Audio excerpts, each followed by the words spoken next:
খেয়াল করবেন, মানুষ নিজের ভুল দেখার জন্য অন্ধ, আর অন্যের ভুল দেখার জন্য পাওয়ারফুল। অনেকেই বলে যে ভালো ব্যবহার করলে মানুষ আপনাকে সম্মান করবে, কিন্তু বাস্তবতা আলাদা। জীবনের কঠিন সত্য হলো মানুষ আপনার ব্যবহার না, ব্যক্তিত্ব আর আপনার নিয়ন্ত্রণ ক্ষমতা দেখে আপনাকে শ্রদ্ধা করে। 3টা টেকনিক আপনাকে আমি বলতেছি। নাম্বার 1, কখনো নিজেকে সহজ ভাববেন না। নিজেকে সবসময় সহজ করে তুলবেন না। মানুষ যখন সহজেই একজনকে পেয়ে যায় তখন তাকে মূল্যায়ন করেন। এই জন্য নিজেকে একটু দূরে রাখবেন, একটু ভিন্ন পরিবেশে রাখবেন, তখন সে বুঝতে পারে যে আপনি কতটা গুরুত্বপূর্ণ। নাম্বার 2, আপনি সব কিছু বিষয়ের জন্য না বলতে শিখুন।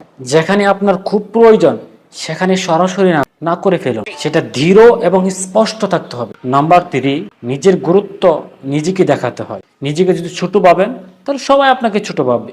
নিজেকে যদি আপনি বড় ভাবেন তাহলে নিজের মধ্যে যদি একটা ভাব থাকে, নিজের মধ্যে একটা অ্যাটিটিউড থাকে, তাহলে সবাই আপনাকে ওরকম মনের মানুষ মনে করবে।